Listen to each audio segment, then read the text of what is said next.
Eric, anong nararamdaman mo ngayon na ikaw ngayon ay nasa kulungan? Sanay na po ako kahit saan po mapunta, kaya wala po, masaya lang. Sa tingin mo, bakit ka napunta dito sa kulungan? Yung kinasuhan po ko, di ba, ninakawan kami, tapos ang ginawa ko, sinundan ko sila, binasag ko yung bintana, kinasuhan ako. Kaya ako nakulong, ma'am. Bakit mo binasag yung bintana? Nauna po silang gumawa ng kasalanan. Nakita mo ba talaga? Opo. Nasa bahay po ako, ninakaw nila yung mga gulay namin tsaka sili. Bakit palagi ka na nagwawala doon sa barangay ninyo? Kahit kunti po silang nagsasabing ay bastos ako, kunti lang po sila kasi kaaway nila ako. Kaya yun ang sinasabi nila. Ipagtanong ako doon, talagang mabait po ako. Kasi na-try na rin namin na maipagtanong-tanong doon kung ano yung klase na ugali meron ka or paano ka makitungo doon. Ikaw daw ay sakit sa ulo. Ano masasabi mo doon? Ang laging nakakausap nyo po ay mga kaaway ko. Kunti lang po, wala po silang 20. Kasi naiinggit po sila sa akin. Nagme-merienda ako, big time ang tawag nila sa akin. Ano sa tingin mo yung kinaiinggitan nila sa'yo? Yung ako po'y may bilin sa aking general na lolo na Benjamin Magalong. Sabi ng lolo ko, siga overall daw ako. Kaya lagi akong kinukurso na daan kahit nakaupo lang. Ngayon, ano naiisip mo na nandiyan ka sa kulungan? Wala po. Hinihintay lang na makalaya. Nag-iisip ng mga menu na iluluto pag nakalaya na. Mga pansit na tinawag kong pansit agasang manananam. Yung sobra sa na sarap yung mga luto. Ikaw ba ay nagdodroga? Ay hindi po. Yung may maintenance lang po na gamot. Kasi PWD na rin ako. Paano mo nasabing PWD ka? Ano ang sakit mo? In-apply ako ng tita kong wardina na Soriano. Yung ito po mga pilat ko sa disgrasya, tapos may bali ako sa siko, tapos tuhod, tapos tadyang may bali-bali po ako. Paano ka naging PWD? Yun po, alam ng tita ko po na wardina sa City Jail.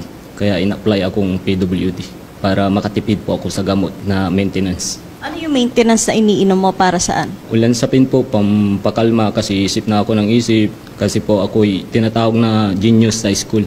Nag-iisip po ako ng mga kanta dahil sa Biblia po may awit po. Kaya nag-aawit ako lagi na mag-isa.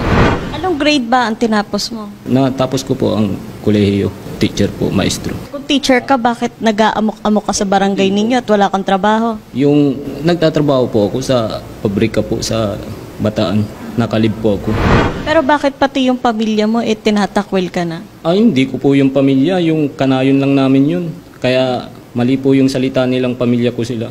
Yun po. Pero paano yan? May mga ebidensya na may hawak ka ng itak? Wala. Kahit tanungin nyo yung intel na nanghuli sa akin, tito ko yun, inabot sa kanya yung itak.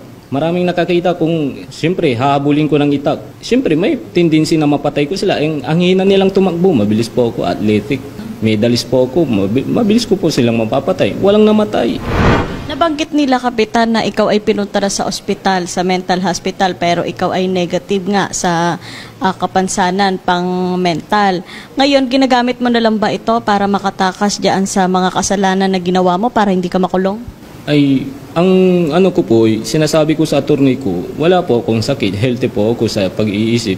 Kasi in-examine po ako sa psychiatrist kasi may utak talaga ako, yung tinatawag akong henyo sa school. Kasi nakakapag-talking kaagad ako, pag may tanong sa akin, nakasasagot ko kaagad. Kaya napapansin ng tatay ko, kinakausap ko yung sarili ko. Kasi desisyon ko yun sa sarili ko para umasenso sa buhay, yung nagmamatimati. So, sa tingin mo hindi kasalanan yung ginawa mo pag-aamok, paghahabol ng itak at meron ka na ring nasaksak doon sa barangay ninyo? Eh, hindi po ako nag-amok. Yung lagi akong kursunada, kaya magbayaw yun. Laging kursunada ako. Kaya pinitik ko ng kutsilyo para tumigil na.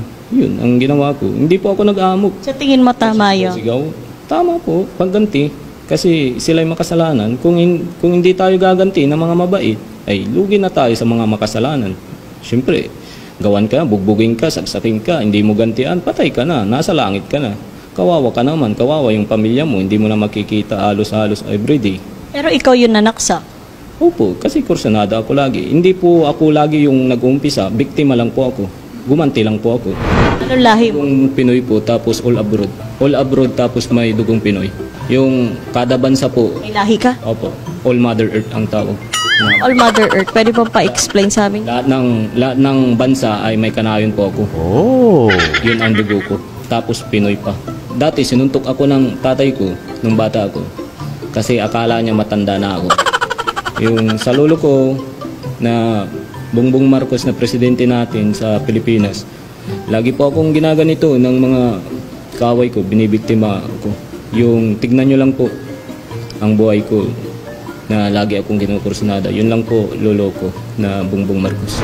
Hindi ko What is your message right now to King Charles? Hi to you. I don't know your name and family like Queen Elizabeth now because I'm always in prison. They always doing me in prison, in prison. So I don't know you, but I glad to meet you in personal, Mr. Prince Charles. That's all, Ma'am.